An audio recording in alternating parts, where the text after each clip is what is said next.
সাদাকে সাদা কালোকে কালো বলিব, সাদাকে কালো কালোকে সাদা বলিতে পারিব না, আর আইসক্রিম ব্যতীত কারো পা চাটিতে পারিব না। Hello viewers, it's me Rony bro, welcome to another new video. এই ভিডিওতে কথা বলবো বর্ডার গাভাস্কার টেস্ট সিরিজের লাস্ট ম্যাচ, পঞ্চম ম্যাচ। টিম ইন্ডিয়া এবং অস্ট্রেলিয়া মুখোমুখি হতে যাচ্ছে। এই ম্যাচটা আসলে অনেক বেশি গুরুত্বপূর্ণ টিম ইন্ডিয়ার জন্য। কারণ হচ্ছে এই ম্যাচ যদি ইন্ডিয়া জিততে পারে তাহলে border Gavaskar test series draw হবে।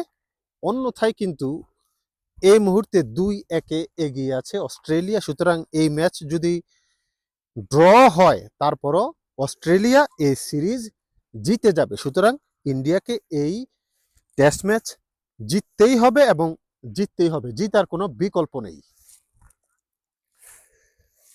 আর এই ম্যাচ শুরু হওয়ার আগে দুশ্চিন্তার কারণ আমার দৃষ্টিতে টিম ইন্ডিয়ার ব্যাটিং অর্ডার, বিশেষ করে টপ অর্ডার ব্যর্থ, টোটালি ব্যর্থ।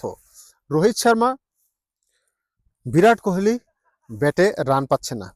গত ম্যাচে KL রাহুলও রান পায়নি, কারণ তার পজিশনটা নিয়ে রোহিত শর্মা যেভাবে নাড়াচাড়া করছে, একটা ব্যাটসম্যানের জন্য পজিশনটা অনেক গুরুত্বপূর্ণ। এই যে পজিশনে সে খেলছিল, ওপেনিং পজিশনে, সেখান থেকে তাকে ওয়ান ডাউনে নামিয়েছে শুধুমাত্র রোহিত শর্মা নিজের স্বার্থের জন্য।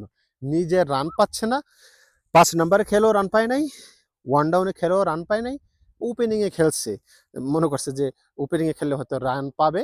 KL রাহুলকে ওয়ান ডাউনে নামিয়েছিল, কিন্তু দুঃখের বিষয় রোহিত শর্মা ওপেনিংয়ে নেমেও রান পায় নাই। এখন কথা হচ্ছে রোহিত শর্মা নিজের জন্য ওপেনিংয়ে নেমেছে, KL রাহুলকে আনসেটেল করেছে ওপেনিং থেকে সরিয়ে, এবং KL রাহুল যথারীতি আপনার রান করতে পারে নাই।